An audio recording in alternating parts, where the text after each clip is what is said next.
partners in the ODM. We therefore also want to dedicate this victory to their partnership, because part of the victories have been largely as a consequence of the support and the coordinated strategies that we've had as parties.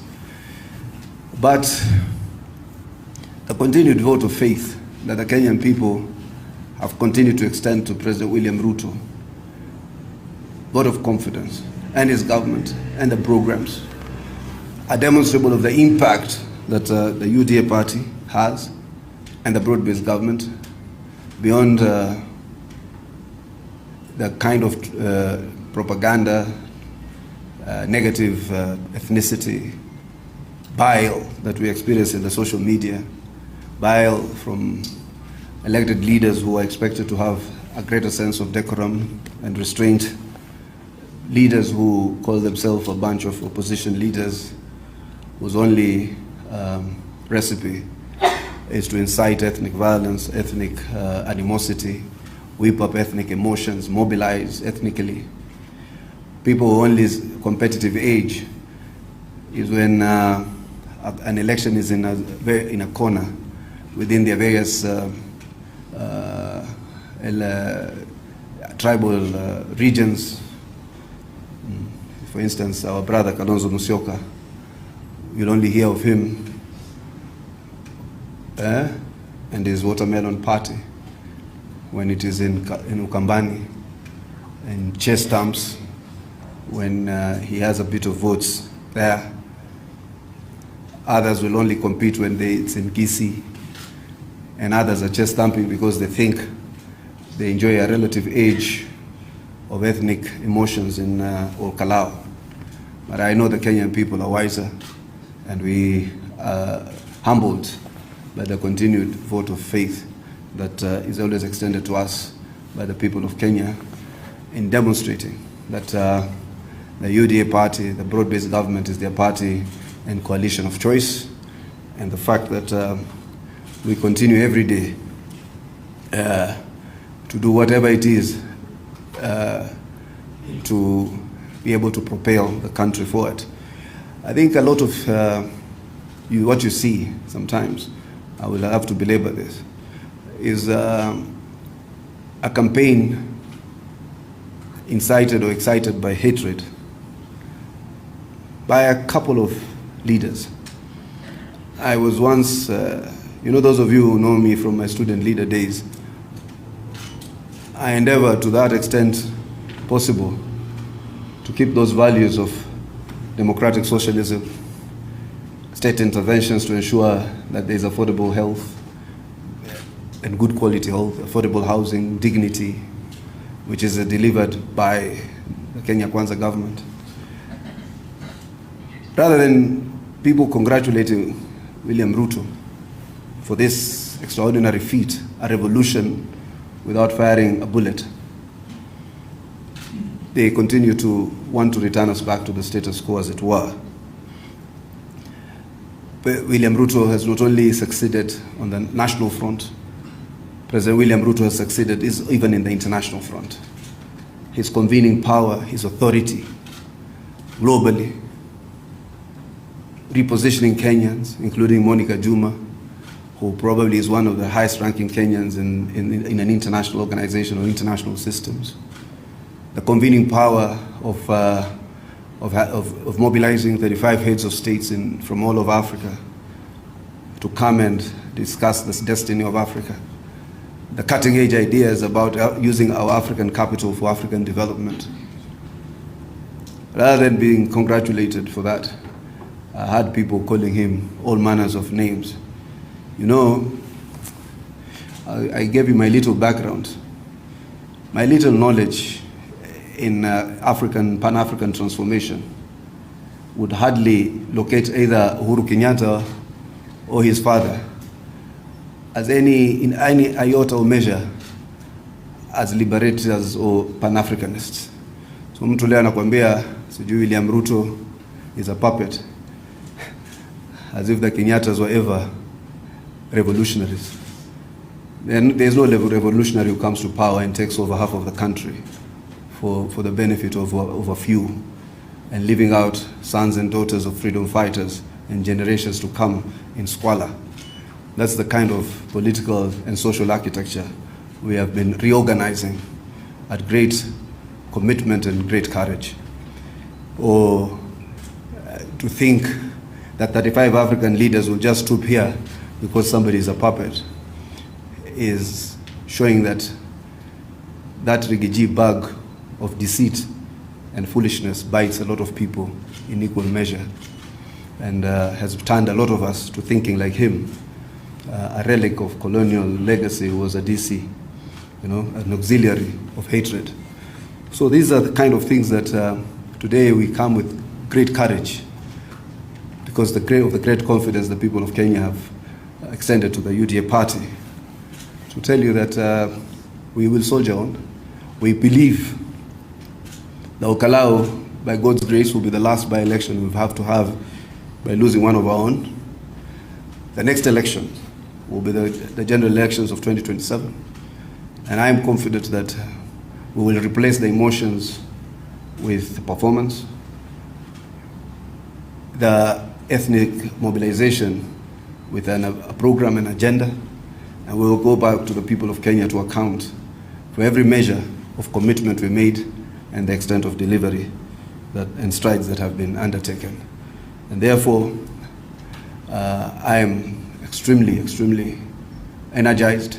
I have had a practice to address the media after every by-election, and that's why I postponed my travel to Naivasha this morning, so that I can also have an interactive session with you. You can ask questions about any place that you want, Emurua, Dikirr, any matter that you need further clarification, including contemporary matters. And we as a party are humbled and grateful to the people of Kenya. By the way, a significant number of young people have been showing interest in reporting to polling centers and going to vote. Yesterday, more particularly, we were very keen to see the turnout by young people.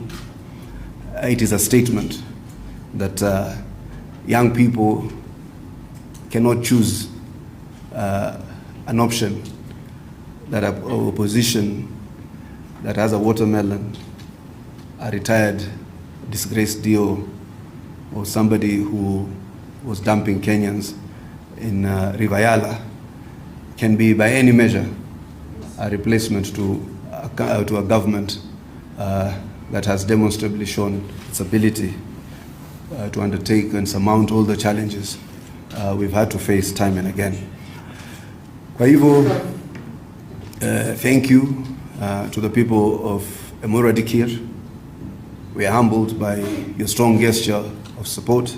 Thank you to the great people and the good people of Porro Ward, and to the great people and the good people of Endo Ward, all the 3 electoral units where our candidate David Kipsang Keter, Dollar Line, emerged victorious in Emurua Dikirr. Daniel Lolongdine emerged victorious in the Porro Ward, and Endo and Festus Korir Kirop emerged victorious in Endo Ward in Marakwet East. And for that expression of great confidence. And we want to also thank the party leader and the deputy party leader for the extended hand of support. Maybe in the same vein, also congratulating outside everybody who decided otherwise for hosting a more successful African Forward Summit, co-hosting it with Emmanuel Macron. We want to thank the kind of revolutionary dogma and revolutionary thoughts he's been able to plant in the African systems. When you hear of the Dangote investment, for instance, today Africa produces 10 million barrels of petrol a day. Africa's consumption is 4.5 million barrels of petrol a day. But the African refineries, the Dangote refineries, only refine 650,000 barrels a day. We export our oil to other countries. It is refined and brought back. So the idea that Dangote will be setting up his refinery somewhere in East Africa, be it Lamu, is to aggregate Africa's refining of our crude oil explorations is an extraordinary statement of Africa's commitment to a new phase of progress. And I think if we aggregate African capital, we join our markets, we deal with this separation so that we create a pool of common markets and common resources pulled together, then we are on the right track. Yeah. When we use our central bank reserves as capital for our own investment and our own development, I was told by David Ndii, African central banks hold an estimated, $45 billion in foreign reserves, yet goes to the IMF annually to ask for $2 billion. So we can capacitate our own African banks, African Development Bank, Afri-Exim Bank, Trade and Development Bank, and other banks and other financial institutions to literally liberate this African continent from manipulation of Western capital and exploitation of neo-imperial, neo-colonial forces or neo-imperialism. So I think that's the philosophy and ideology of our government, and I think Kenyans are reciprocal. Wajua wale watu wanapiga kura hii mashinani ni watu wadogo, na wengi siku moja mlinunukuu vibaya, wengi hawachukui maoni yenu ya Facebook.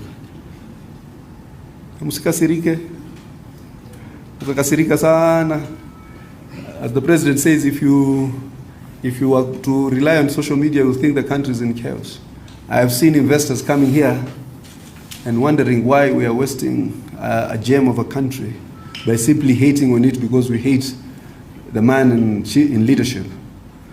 But I think the Kenyan public is extremely wise, and we will emerge victorious. Muta rationalize, sijui tulifanya vizuri, tulifanya hivi. Shauri yenu. Hii election haishindwi na kura milioni moja. Election inashindwa na kura moja. Wanasema 50 plus 1, not 1%. 50 plus 1. We avoided a runoff as UDA and Kenya Kwanza then against the late Raila Odinga with only 59,000 votes. We are very conscious of it. This is a nation of narrow margins. We won the elections with 231,000 votes. Saweka hapo ukijidanganya sijui imeenda hivi tutajaribu.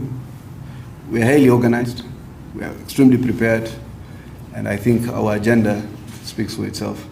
So I think I wanted to entertain a couple of questions today so that we have one or two interactions before I can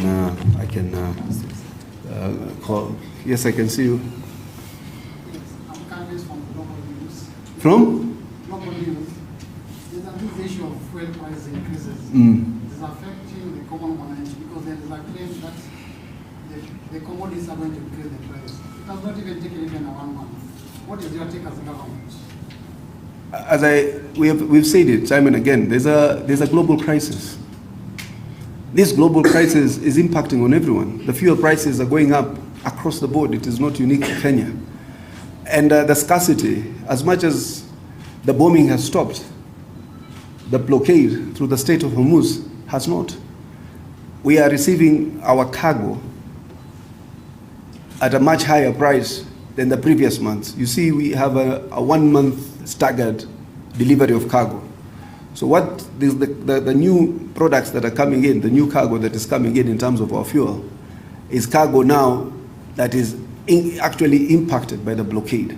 And because of the scarcity, because of the logistic, I think the prices definitely are affected. And yet, because of the G2G, the government to government, our security of supply is secure.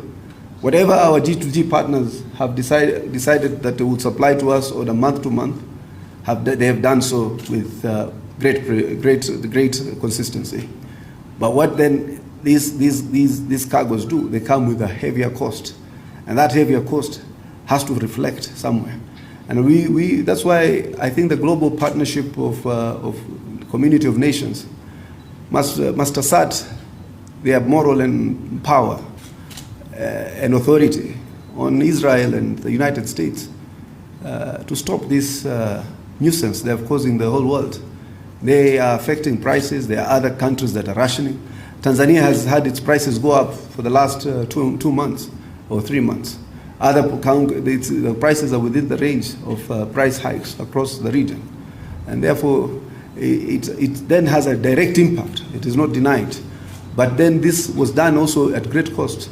There were subsidies of, I think, 20 billion shillings that was given to ensure that we're able to moderate the price hikes. There's been tax reduction. And I think it would have even been worse had the state not intervened effectively to ensure that we keep the price increase quite moderated. In other countries, including the US, the price hikes have been 40% thereabout. And that's, I think, the global average of the price hikes of the fuels across the world. And I'm hoping that we will be more assertive in addressing the root cause of this problem. And the root cause is definitely the United States and Israel. Yes, Nubu. Yes, when I SG, I want to back of their audience. Yes. Which is your partner government. Yesterday there was a survey which was released by TIFA, which found the other fraction of audience that selected the government in the ground to be 24% supported by Kenyans. I don't know if this will inform, if this will inform the nature of talks and path that you are trying to have ahead of the election. But then we have different surveys. If there's a lady I have zero confidence in, is the lady of Tifa. That lady, a few 2 weeks to the elections, she put me at 6%. And I ended up in the elections with 44. That's a con woman. So they try to stage manage. But Sisi, we have our data. And if I told you what our data says, there's a comfortable lead into the second term. Kalonzo doesn't scare us. Matiang'i doesn't scare us. In fact, Rigiji doesn't even scare himself. The Kenyan, but whenever you poll effectively the national scene, Kenyans think very poorly of Rigiji's leadership. Just do your own poll. You know, Kenyans are tired of a man who vomits venom from dawn to dusk. He sees no evil, he has no evil. He is just lethargic. You know, a conference is going on in this country. He calls Macron, he calls a press conference. Because, you see, when you have wasted an opportunity to elevate yourself, Rigiji looks at the TV and sees Kindiki standing in his place. Like this sulking ex-wife or ex-husband. He gets very angry. And that's why what it informs Rigiji's unparalleled sense of anger and spite. So I think we've gotten used to him. I wish well those who think he can be their president. But I can tell you one thing, he will never be Kenya's president. Never. Not when we are around. Ever.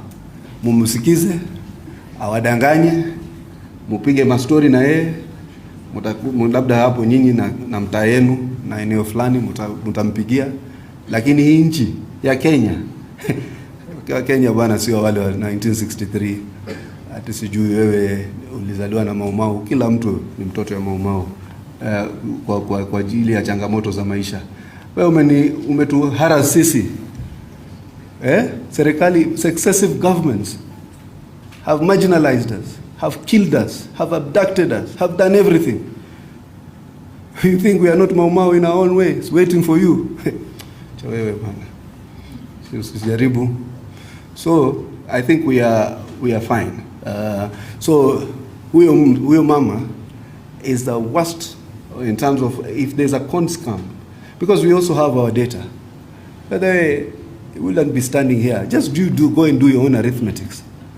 How do you poll me at 6% 2 weeks to the elections and I finish with 44? Kwani Mungu ulikuja na ile, ukishaona ile 10 commandments, kuna mawingu yana form, alafu Mungu anaongea, alafu watu wakaenda akapiga. You have to work hard and God to bless you, but I have zero.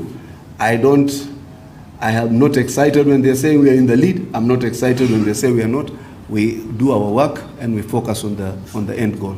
And I can tell you, the opposition will need something miraculous to be able to beat this broad-based government.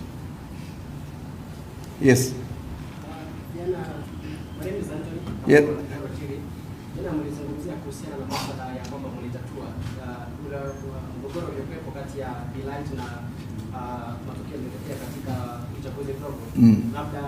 Jana nilipokea malalamishi kutoka kwa baadhi ya wananchi wakala wakisema kwamba hawajapokea na kwamba Delight hakuwepo hapa jana. Sasa swala hilo utalizungumzia vipi na ni masuala yapi ambayo mnaangazia kuhakikisha kwamba mimi ninavyojua wewe kuna taarifa yako na mimi niko na yangu. Sasa sijui ipi ni ya urongo. Baraka mimi nimeambiwa tutashikana, tuwe wamoja. Lakini katika siasa unajua mimi ni mtu niko na experience zote mbili.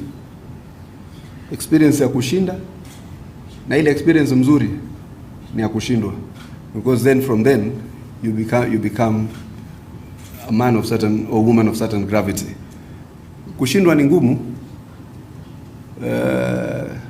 By the time you collect yourself, it will take time, but I'm hoping that they will stand as one.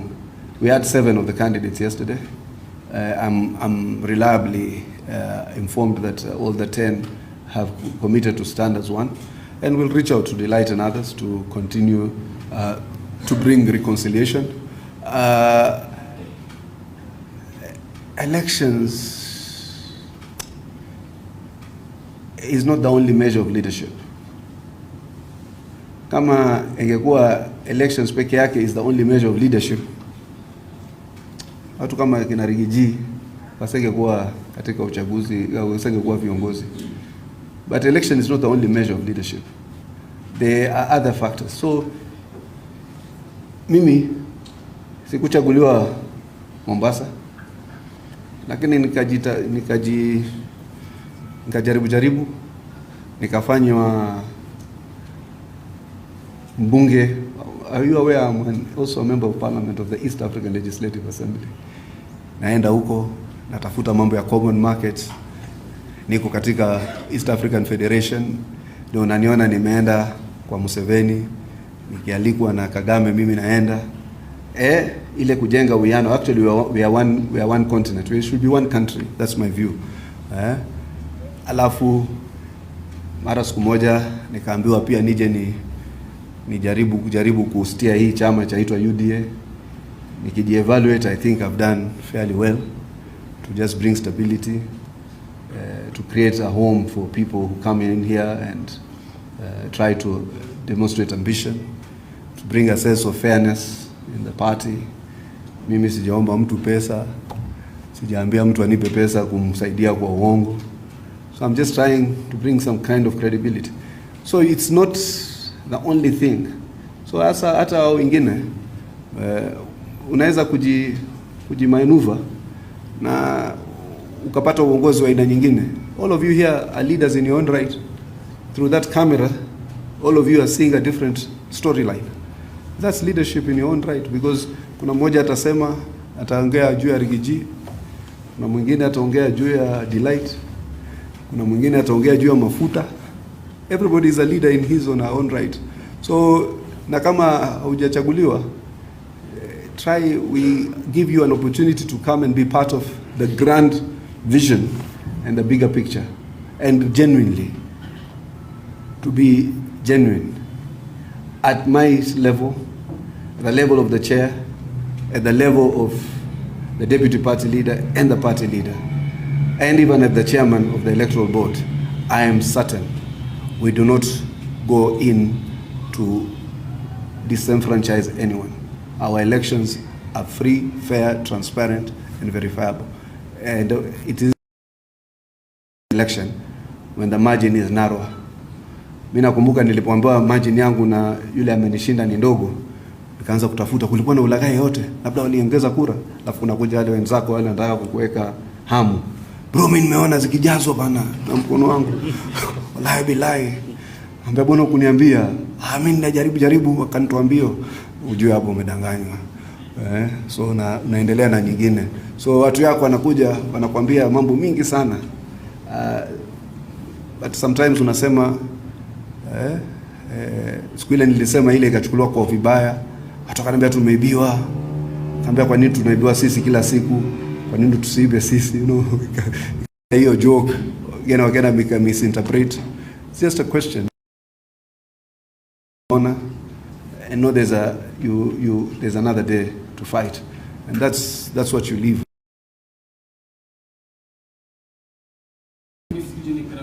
Independent journalist. I would like to ask concerning the concluded by-election which was done yesterday. We see UDA performed excellently in the concluded. But what are you doing in order to maintain that position? Because you did you trumped the other parties.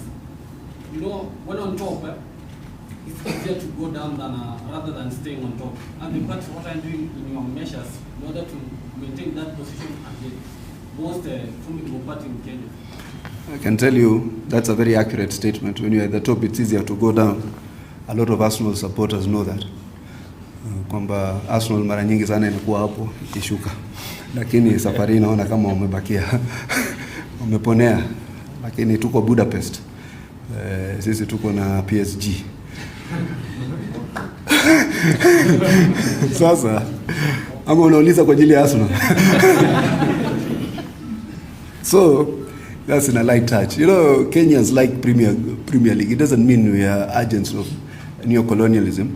Actually, in all these Premier League clubs, it gives a lot of livelihood to our young Africans. Hata kama anaitwa French, lakini ni Mwafrika tu. Ukimwangalia yule jamaa wa Arsenal, yule Saka. Si Saka. Yeah? So, ni vijana yetu tu watu. Yeah, these are just our young men. Me, I celebrate all of them. That's why when that fumbling goalkeeper Manu, Onana, I used to very sympathize with him. I was like, this young African brother, see a save kidogo. But I never used to ridicule him. But these are young guys. Ukiona mtu anashinda Usain Bolt, si sisi tu. Na hizo wakaitwa Hussein something else, Hussein Karanja. Nakaa hivyo. Wote ni hao tu, sisi ni watu wamoja. You know, sisi ni wale watu tuliamini Marcus Garvey. We will one day come together in this Africa. I hope you guys will try, younger people, to ensure that there is a reunification. Mtu akishinda si ni watoto wetu tu. They are just our young men and women. We just need to celebrate them. Sinania Mbappe sijui anaenda kwao kule kwa kijiji. Si anapeleka vitu, sijui nasikia sijui nani anajenga nini, yule Sadio Mane. Ni vijana wetu tu hawa. These are just our young people. Must celebrate them. With me, I support any African star, by the way. As long as you are doing well, mimi niko hapo na wewe. Hata kama unaitwa umevaa French flag. France iliposhinda World Cup. Ungekaona hiyo watu. Huyu anakaa Mluya, yule anakaa Mjaluo, yule anakaa Mkikuyu, yule anakaa ni timu yetu. Yeah, they just exported us there at some point. Wakatupa citizenship na tunawapatia results under their name, but at heart we are one people. So now the critical question of how, you know, we are a highly organized party. Hata nyinyi mkipanda hapa mnaona wenyewe. This is not optics. This is real. We really believe in the quality of organization. You people have heard that we have been having grassroots elections for the last almost two years to try and institutionalize the party at the lowest level.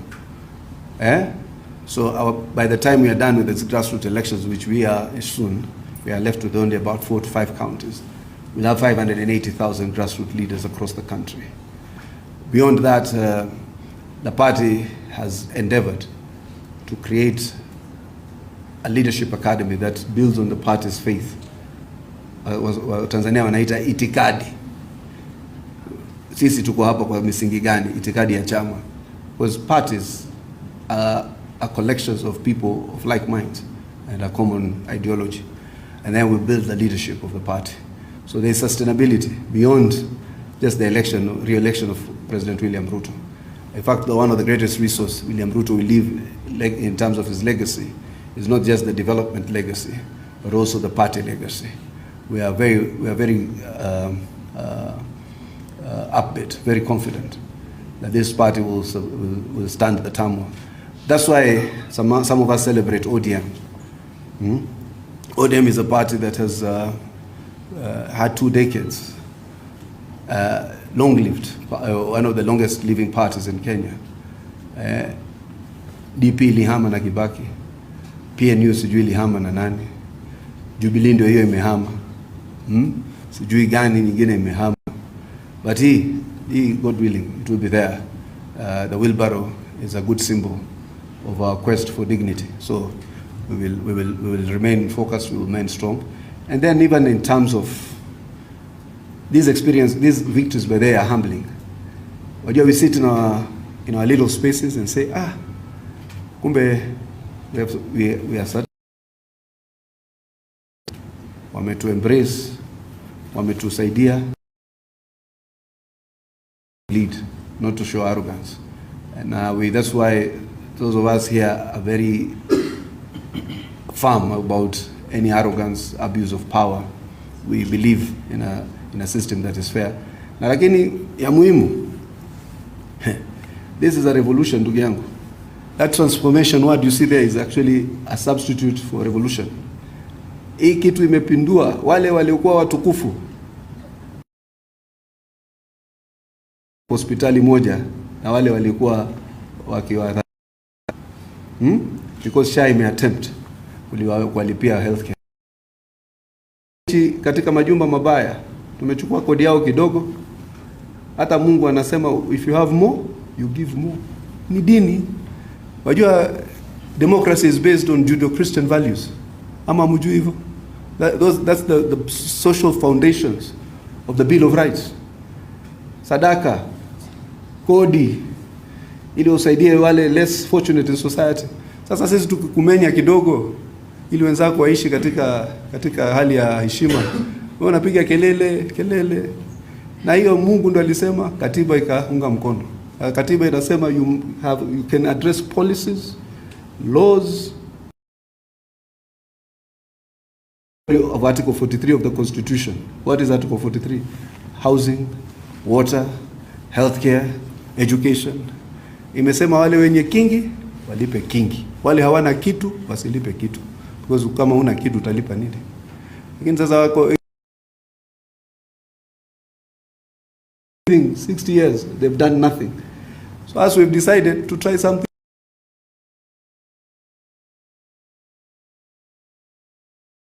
different results. Since we've done it a different way and the results are evident.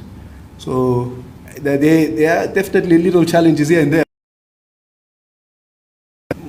SHA serves 1.5 million people a day.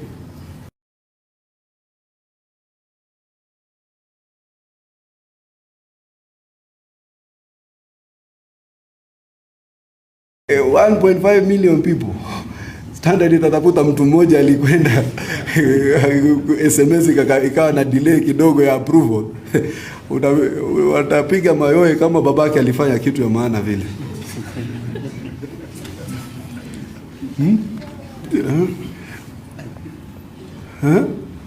Yes. My name is Dikirr from Jembe TV. Most Kenyans are blaming President Ruto for bringing Macron to Kenya. Let's say that. Who are most Kenyans?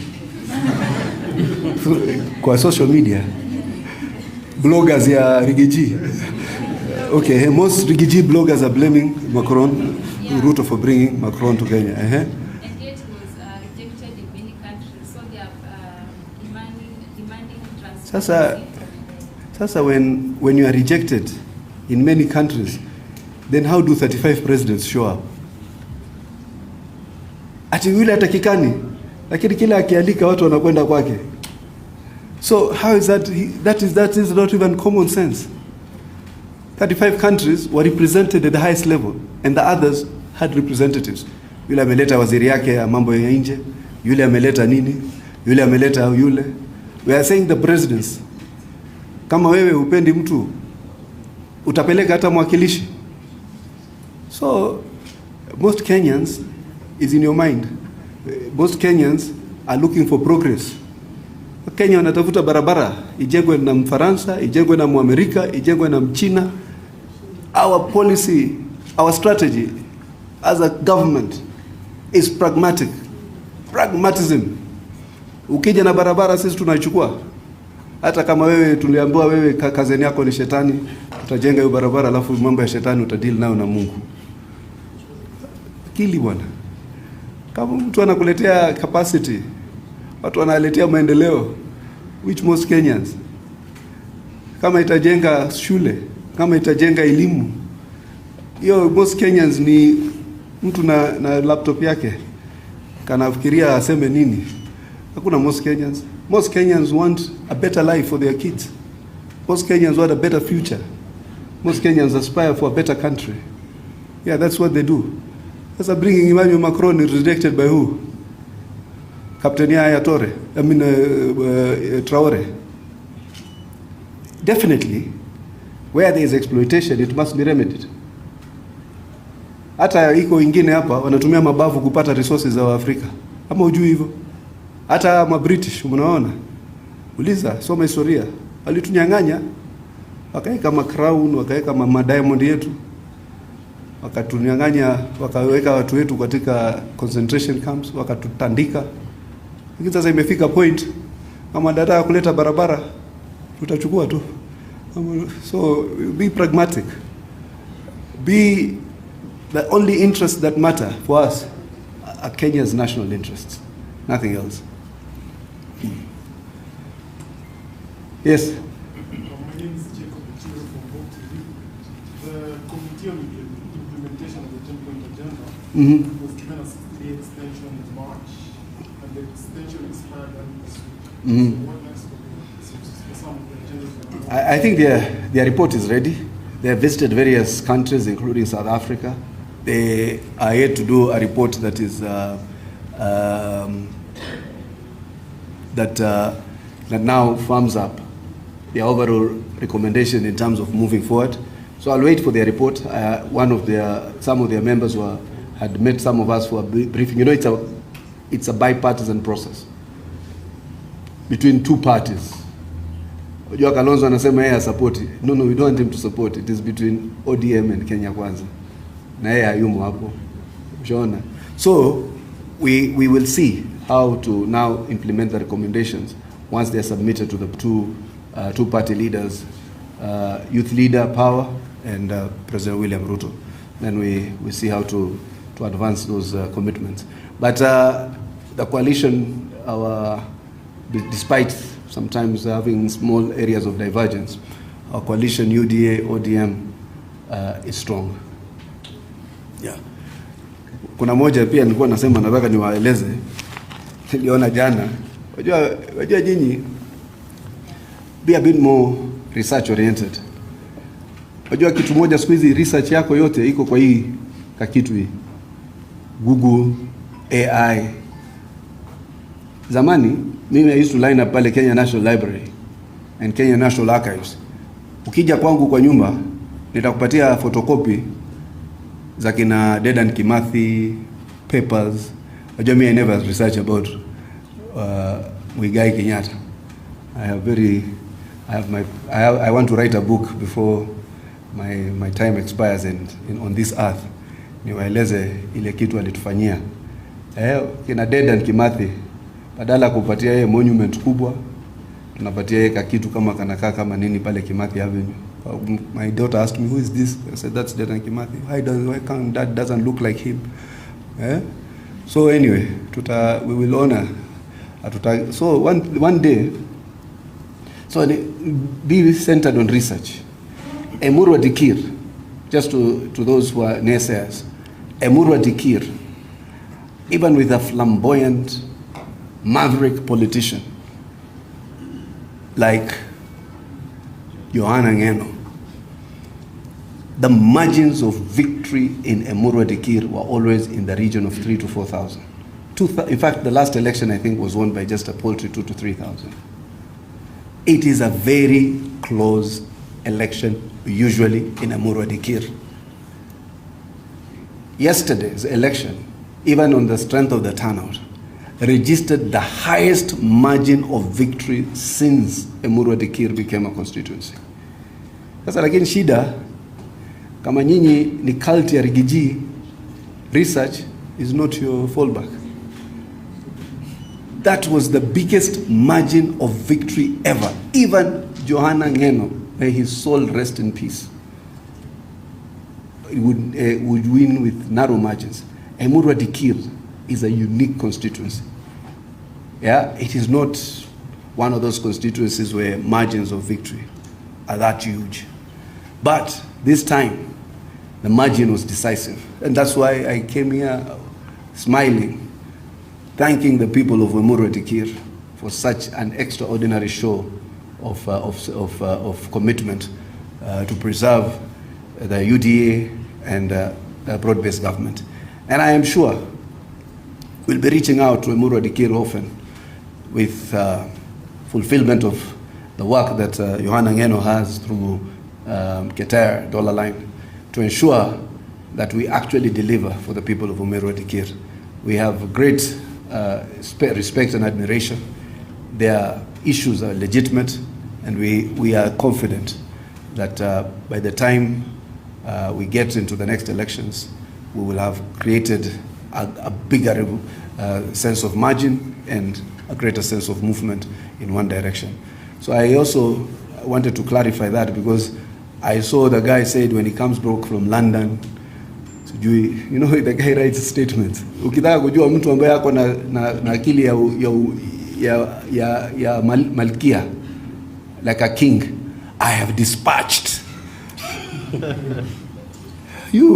Alafu wewe binadamu mzima uko na moja niliona juzi, niliona one of the bloggers wake alisema akishinda sisi tukishinda Emurua Dikirr atatoa gololi yake moja. Na naomba hiyo gololi kama ako nayo atoe. Sasa wewe mtu mzima, Waswahili wasema na vitu zako, unasema unakuwa dispatched. Wewe ni baba ya mtu unakuwa dispatched. Alafu unajiona wewe ni maumau. Wewe maumau unakuwa dispatched kweli.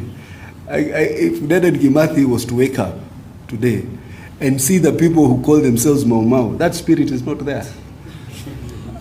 I'm telling you, hiyo maumau, angalia history zetu na wengine kama sisi, utajua hiyo maumau iko wapi. And strategy is sometimes the capture of state apparatus.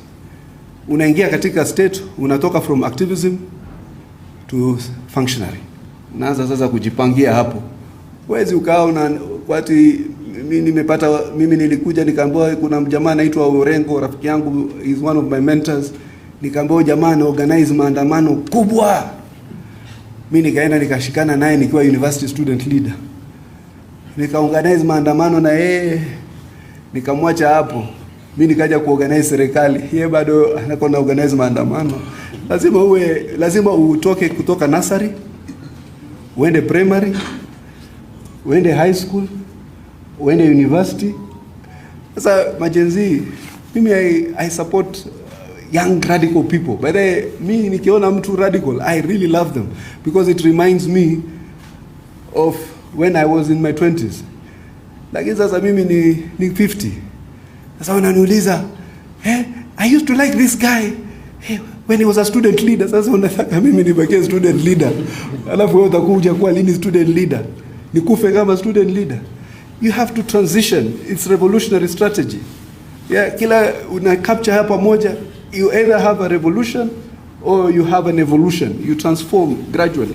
Sasa wewe unakaa umeorganize maandamano. That's why you sympathize with what kina Kaluma and others are saying. Kina Gladys Wanga, kina kama hata wao wamechoka hii maandamano, kama kuna mtu mwingine anaweza kuwasaidia, hawana shida, lakini wao wanataka kuwa wapi? Serikali. Na serikali inaleta barabara, kwani sisi tunatafuta nini? Tunatafuta heshima, tunatafuta maendeleo, tunatafuta ajira, tunatafuta hizo. That's what you have state for. And it is being delivered. Sasa mimi mtu anasema tunataka urudi maandamano. I appreciate Orengo akiwa anawatuta watu ambao we were where some of these people are 20 years ago. Mimi nilikuwa kwa hizi streets, maeneo haya, nikiorganize maandamano tuna block. I used to be a university student leader. Our main strategy was sabotage. Tunasema leo tuna bring down Nairobi. Hakuna mtu Nairobi itafanya kazi. Wengine wanazuia university way. Ndugu zetu wa Kikuyu campus wana block Kikuyu. Wale wa Thika wana block Thika. Tuna suffocate Nairobi. Ma middle class wanasema these boys are demonstrating nini, lakini tume moyo na Twitter kwa meza. Tunasema haya tu negotiate. Nataka nini? Tunataka boom iongezwe, tunataka hii ifanywe, hii ifanyike, inafanyika. It used to be called sabotage. It's part of the strategy of war. Sasa mna block mabarabara na hivi na hivi. Sasa tulifanya hizo. Wewe bado unataka mimi niko hapo. Sasa mimi niko na serikali, unaniuliza unataka nini? Unasema tutataka kama nyumba na nini? Naambia wacha asubuhi kesho tutaonana na William Ruto. Nitafanya. There are different ways of achieving the same thing. Sasa wewe bakia hapo na sisi tuendelee. Mimi niliingia, tutaka heshima, tutaka watu vijana wapae ID, watu wetu wanapawa ID. Mauaji ya kiolela imeisha. Wajua during Matiang'i's time 386 young Muslims disappeared. During William Ruto's 2 years, 3 years, 4 years, 3.5, nobody has disappeared. Because tukisikia mtu ameshikwa tunauliza nani amemshika? Na tunajua yule alimshika. Akili ni nyele bwana. Usikwe na kuna wakati Raila aliniambia marehemu, kuna wakati ya nguvu na kuna wakati ya akili. Hii ni wakati ya akili. Ni nguvu ile constitutional framework tumepata, competitive electoral processes ziko, tumepata, we have entrenched ourselves, our first foot to kuchukua serikali. You consolidate, you build on it, you move on. Anyway, pia nasema mimi pia niwaelimishe kidogo. Wajua msifikirie mimi tatujui ile kitu tunafanya. Na mtashangaa. God willing. Na that's why I just have some love and respect for William Ruto. Ile maneno tulikuwa tunatafuta yote anafanya. Tunasema nilikuwa human rights, nasema watu wapewe nyumba. Watu wanapewa nyumba. Maji kuwe kwa mitaro ya watu inakuja. Heshima inadumu. Inclusivity of marginalized. Sisi ni marginalized hapa. Sisi tunaitwa wale, wajua tulikuwa mnatuitaje kwa misamiati? Wale wachache na waliotengwa. Siku hizi tunajitafuta na tunakataa kutengwa na vitu kama hivyo. So what else do you fight for apart from the values that informed your discourse? Sisi tulimaliza wakati ya kifua. Sasa ni wakati ya akili. Kama Rigijia anataka kuwaregesha kwa kifua, sisi pia tunaweza toa kifua. Asante sana. Mungu awabariki. Unaniaga ama ni question? Mimi mwache tuache kwa vile ni mwanadada. Gender equality.